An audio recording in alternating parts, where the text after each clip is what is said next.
Karma itu nyata, dan roda kehidupan selalu berputar. Dulu mereka selingkuh dan menikah. 10 tahun kemudian, mereka mengalami hal yang sama. Bayangin, kamu dikhianati sama orang yang paling kamu percaya. Dan ternyata, mereka nikah. Tapi 10 tahun kemudian, karma datang lebih sadis dari yang kamu bayangkan. Cerita ini bukan sekadar pengkhianatan biasa, tapi tentang roda kehidupan yang muter balik dan bikin semua penonton geleng-geleng kepala. Salam pembuka untuk channel. Hai semuanya, selamat datang kembali di channel Cerita Kehidupan Nyata, tempat di mana kisah nyata terasa kayak drama, dan drama hidup jadi pembelajaran buat kita semua. Ajakan like, komen, subscribe.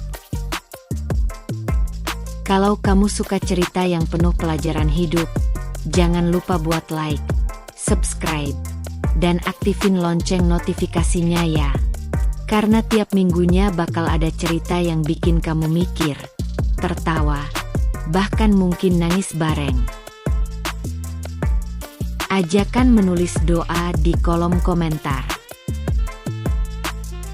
Dan seperti biasa, sebelum kita mulai, yuk tulis doa terbaikmu di kolom komentar.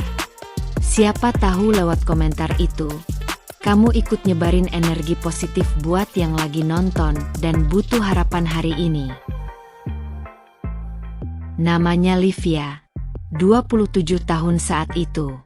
Cantik, cerdas, dan sudah menikah 3 tahun dengan Damar, pria mapan yang dikenal penyayang.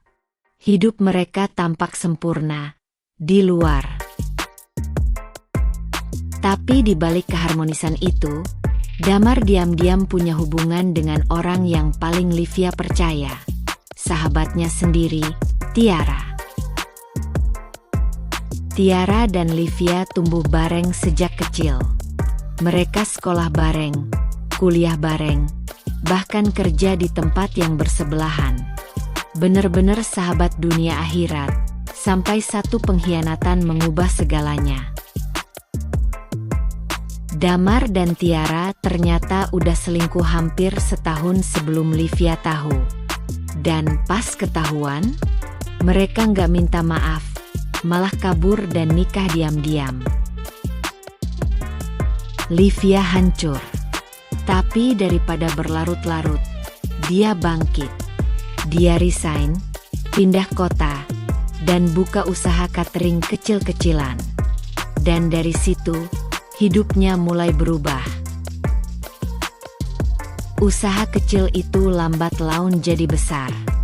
Dia belajar dari nol, sering jatuh bangun, tapi terus jalan. Bahkan 5 tahun kemudian, Livia jadi salah satu pengusaha catering tersukses di kota itu. Sementara itu, Damar dan Tiara hidup bahagia. Awalnya, mereka punya 1 anak, tinggal di perumahan elit, dan kerja di perusahaan yang sama. Tapi kebahagiaan itu mulai retak saat Damar kena PHK. Ekonomi keluarga mulai goyah. Tabungan habis buat gaya hidup, bukan investasi. Tiara yang dulunya manja, sekarang mulai nyalahin Damar. Tiap hari bertengkar. Anak mereka tumbuh dalam rumah yang penuh teriakan. Damar frustasi. Mulai minum, mulai kasar, dan, yang paling parah, dia mulai selingkuh. Lagi. Tapi kali ini dengan teman kantornya sendiri. Karma datang bukan dalam bentuk api, tapi dalam bentuk rasa sakit yang dulu mereka berdua bikin Livia rasakan. Suatu hari, Tiara nemu chat mesra Damar sama perempuan lain. Dan saat dia konfrontasi, Damar malah bilang, "Lo dulu juga sama gue waktu masih jadi istri orang, Tiara shock. Dia ngerasa hancur. Dan untuk pertama kalinya, dia ngerti apa yang dulu Livia rasain. Rumah tangga mereka bubar. Tiara pisah, bawa anak mereka yang sekarang remaja. Damar, nggak jelas kemana. Di momen paling hancurnya, Tiara nemu akun Instagram Livia. Usahanya sukses banget, bahkan punya cabang di luar negeri. Dan yang bikin makin nyesek, Livia sering posting tentang syukur, damai, dan kebahagiaan. Tanpa dendam, tanpa sindiran. Suatu hari, Tiara nekat datang ke kantor Livia. Nggak buat marah-marah, tapi minta maaf dengan air mata. Livia lihat Tiara berdiri di depan pintu dengan anak laki-lakinya yang mirip Damar. Detik itu, dia bisa aja nyuekin. Tapi Livia malah senyum dan bilang, "Kamu udah makan belum?" Mereka duduk, ngobrol, dan Tiara cerita semuanya. Tentang hidupnya yang hancur. Tentang karma yang datang seperti bumerang. Livia cuma bilang satu kalimat yang gak pernah dilupain Tiara. Tuhan gak tidur. Tapi dia juga gak pengen kita balas dendam. Beberapa bulan kemudian, Tiara kerja di salah satu cabang catering milik Livia. Mulai dari bawah, cuci piring. Tapi Livia nggak pernah perlakukan dia beda. Justru dia ngasih kesempatan, bahkan ngajarin Tiara untuk punya semangat hidup lagi. Di satu titik, Tiara sadar, kebahagiaan itu bukan punya pasangan kaya atau tampan, tapi hati yang tenang dan hidup yang jujur. Anak Tiara pun mulai akrab dengan Livia. Bahkan bilang, "Tante kayak ibu kedua buat aku." Damar, beberapa tahun kemudian kedengeran kabarnya kena kasus penipuan. Hidup sendirian. Terpuruk. Karma itu nggak langsung datang. Tapi sekali datang, dia bawa semua tagihan kehidupan. Tiara sekarang aktif di komunitas single mom dan sering ngisi acara tentang pertobatan. Dia nggak bangga sama masa lalunya, tapi dia bangga udah berubah.